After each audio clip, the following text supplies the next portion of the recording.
Hello guys, welcome back to the M3D Life podcast where we dive into all things in the world of golf. This week is US Open week, and what a week it's going to be. Oakmont Country Club, one of the most challenging golf courses potentially in the entire world.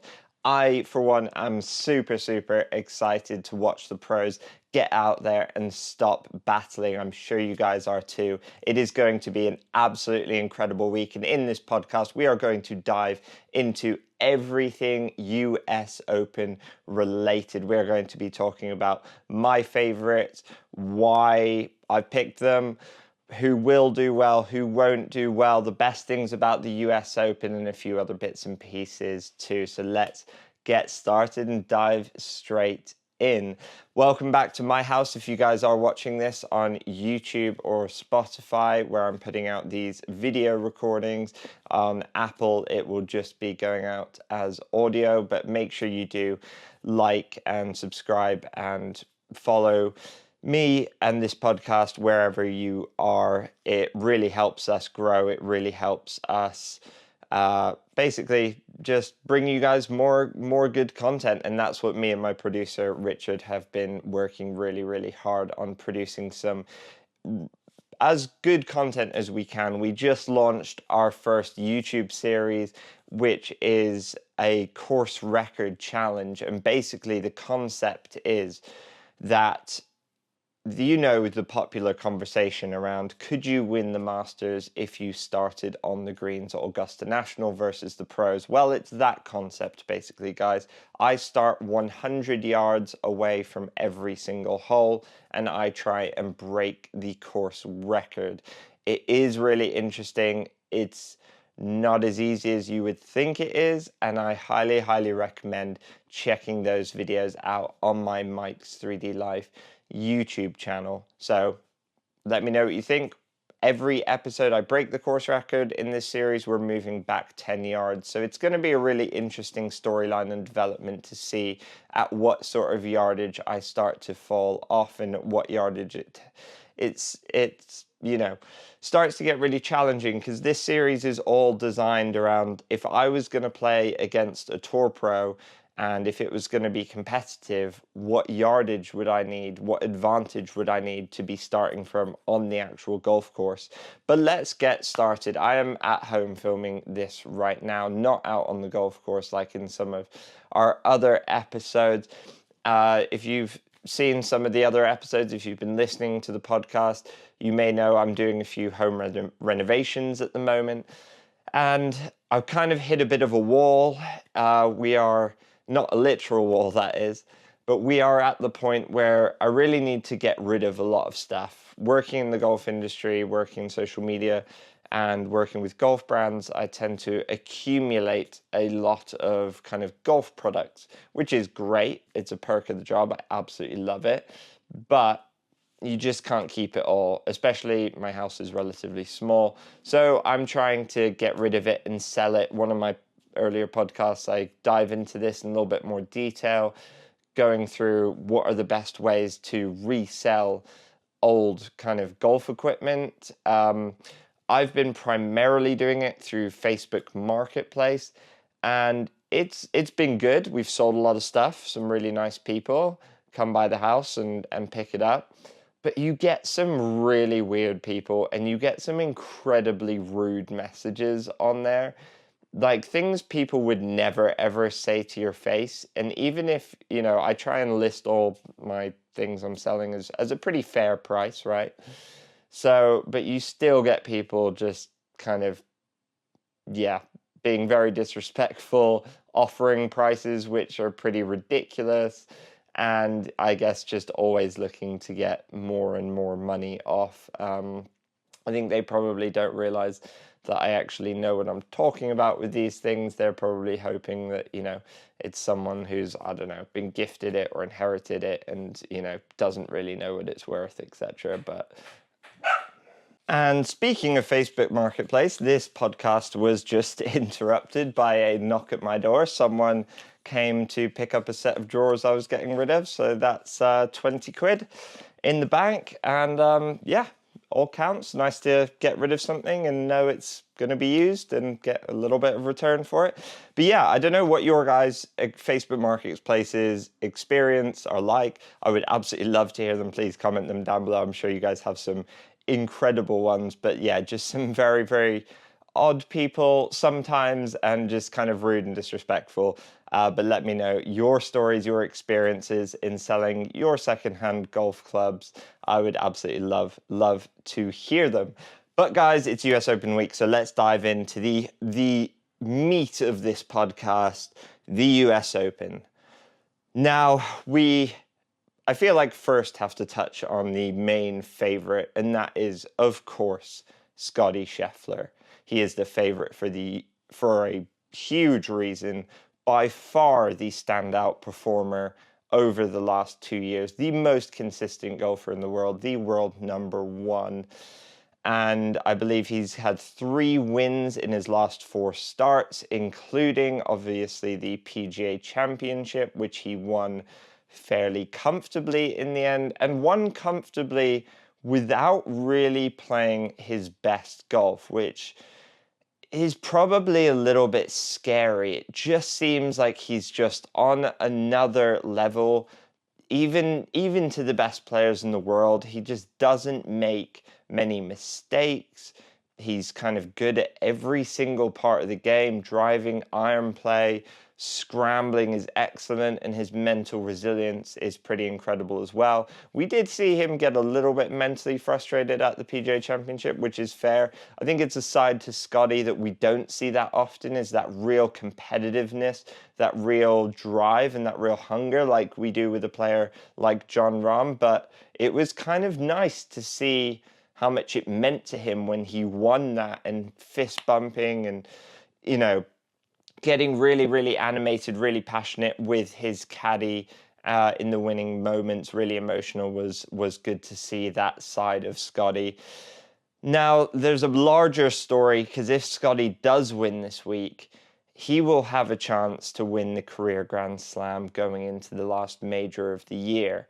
That would be an incredible, incredible achievement if he was to win 3 majors and the career Grand Slam. That would be pretty incredible. And I was actually thinking the other day, obviously, Rory Mcilroy, very hot start to the year. Scottie Scheffler, not his best start. He kind of had a bit of, I believe he had some stitches in his hand because he cut himself when he was cooking. I believe it was Christmas dinner or something like that with his family. It just says so much about who he is. The only injury he gets is cutting his hand, maybe slicing some turkey or something for Christmas dinner. But Rory Mcilroy, incredible start to the year, wins the Masters, finally achieves the career Grand Slam. You would think Rory would just be like guaranteed player of the year. But Scottie in this last month has just, won a major, won multiple events now. So it's going to be really interesting. If Scottie wins 2 majors this year, plus a few other events, Rory wins a few other events, but Rory won the Masters, who would be picked for Player of the Year?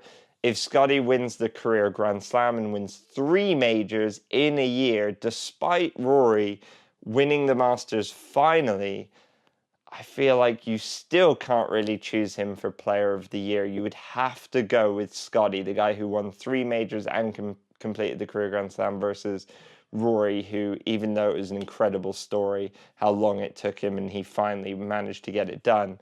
I would love to hear your thoughts on this, guys. Who would you be choosing in both of those situations?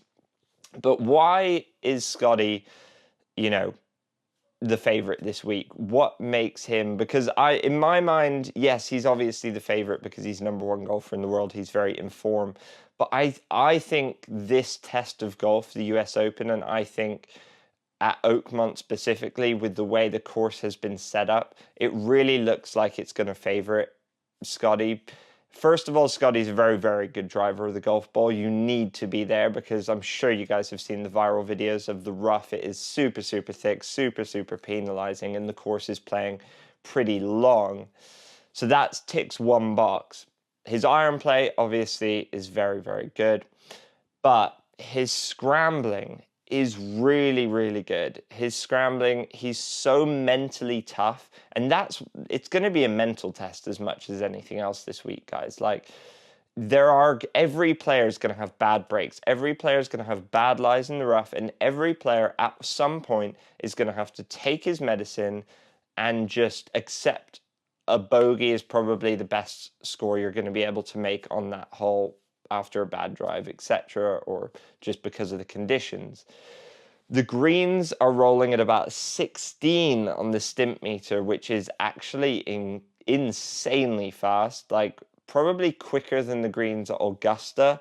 The greens at Augusta are a bit more slope to them, so obviously that makes certain putts quicker or slower. But 16 on the stimp meter is I think the quickest greens I've ever heard of. And it will be really interesting if the wind blows, if that affects it, because my concern would be if the wind starts blowing, could balls be moved around? Because those greens are that quick that the wind could actually start blowing a golf ball off the green and affecting people's putts, whether maybe it's just as they're about to hit the ball.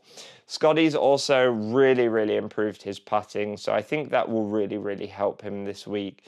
You have to putt even half decent if you're going to win a major, even with the ball striking at the level his is.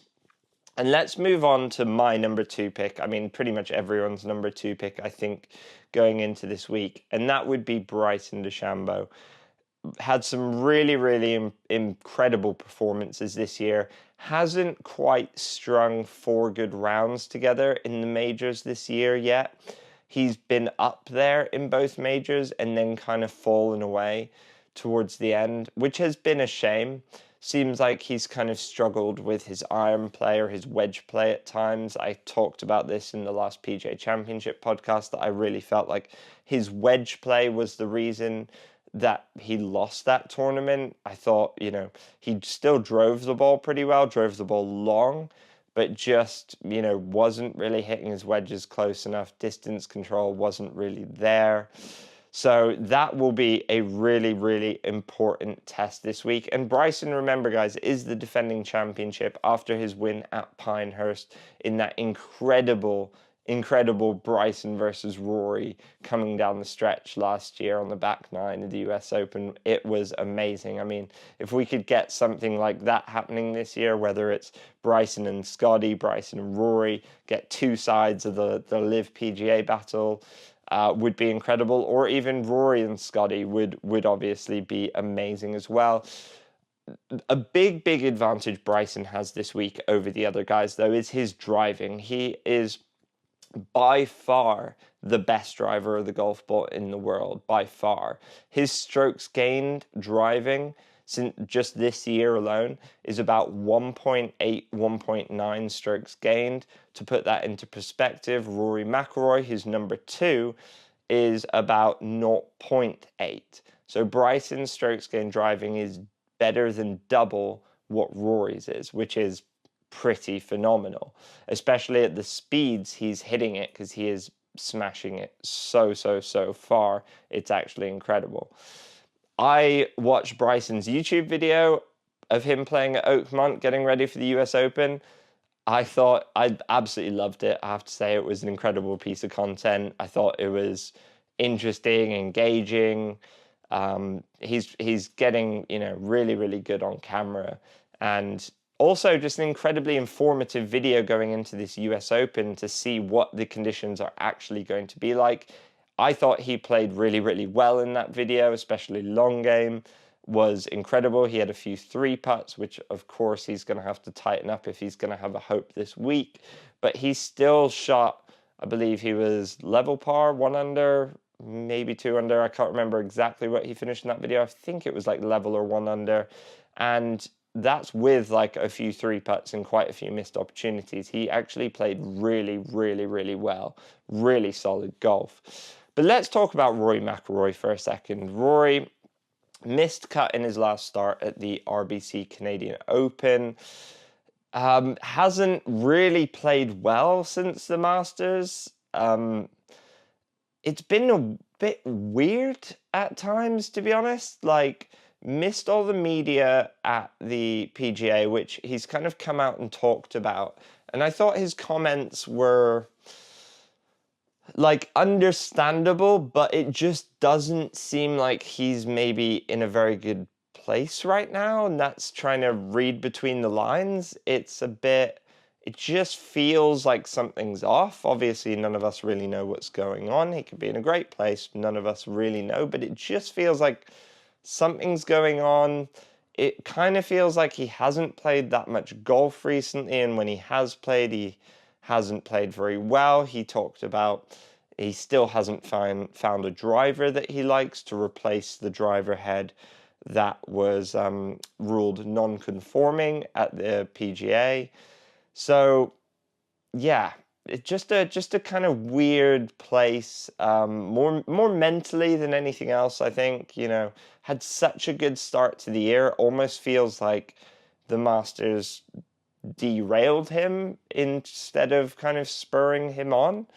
So I think it will be a really, really interesting week for him. I think a lot of people will be putting money on the Rory Mcilroy to miss the cut at the US Open bet. I think, you know, I could kind of see that happening potentially. It's so penal. He's not been playing that well. He's not been playing that much. I think it will be really, really interesting to see his performance this week, and maybe even more interesting to hear his comments and kind of get more look into his just general mindset going into this event. But the star of the show this week, guys, is going to be Oakmont Country Club. It looks incredible. It's an iconic golf course, you know, up there with the Erin Hills and, you know, of the world of golf, and just looks brutally difficult. I have to say, I feel like it's almost a bit cruel, the conditions they've created. The rough looks so thick, and I believe they found the best way to get balls to settle down, like nestle down in the rough. You don't get any of those lies where, you know, the rough's really propping that ball up and you can get a clean strike. It looks like as soon as you drop a ball into the rough at Oakmont, it just nestles right down to the ground and you're trying to cut through 5 inches of thick rough. So again, premium on driving the golf ball well. The greens, as I mentioned, running incredibly quickly. And let's talk for a second about the winning score this week. It's going to be really interesting. I kind of feel like something around level par will win. I think if you're under par, you're definitely top 5 at least. Maybe someone like Scottie, if they have a really good week, could maybe hold it at like 4 or 5 under. I think that's like best case scenario. That's with some incredible golf. I think people will obviously have some rounds under par. It would be very interesting to see what the lowest round of the week is. I would find it hard to believe someone could shoot more than 5, maybe 6 under. So as soon as you start going the wrong way down the leaderboard, as soon as you start dropping shots, it's going to be really difficult to claw your way back up. It's going to be just an absolute grind trying to hold on to every shot you can hit. You cannot make doubles. Par is pretty much a good score, I would say, on any hole. The par 3s are incredibly long, something like, I think the shortest one might be 180, 190, but they go all the way up to nearly 300 yards for a par 3, which is pretty incredible if they choose to put the tees all the way back.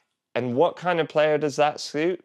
Someone who's mentally resilient, someone who's super consistent, someone who doesn't make mistakes, scrambles well, drives a golf ball well. That is Scottie Scheffler in a nutshell.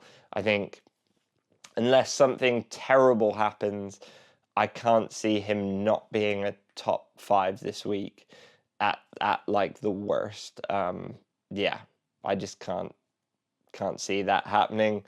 But the US Open, guys, it is the US Open. I think it's fast becoming, you know, a favorite major. Maybe I think a lot of people have, you know, their different favorite majors, whether it's the Masters. A lot of people from the UK prefer the Open Championship. A lot of people in the US prefer the US Open, and I can see that. I think, it's definitely a very unique week of the year, and I think that's what's so good about it, guys. It's not, it's probably the highest score of any major championship we tend to see, highest winning score, typically. And that makes it really unique. We want to see these guys, maybe not every week, but some weeks we want to see them out there grinding. We want to see meltdowns. We want to see bad breaks and how the guys handle that. And that's going to be, everyone's going to have a bad break this week. Whether you hit a pretty good drive and it's like an inch into the thick rough instead of the first cut, that's a huge, huge difference. And it's going to be really important to see how people and how the different golfers, the best players in the world, handle that. I think we're definitely going to have some breakdowns out there, whether that's from players like Tyrrell Hatton, more emotional guys, John Rahm, Sergio Garcia, all these kinds of guys. It will be really, really, really interesting to see how people handle their emotions out there. Even Scottie, I think we could see some frustration, especially like we did at the PGA. We definitely saw some frustration out there from him. But please, guys, let me know your comments down below. Who do you see doing well this week? Who's your picks? I'll be doing a full recap episode of the podcast after the event, so please comment your thoughts down below. Subscribe to the channel, give this a like, and I will see you guys in the next one. Enjoy the US Open.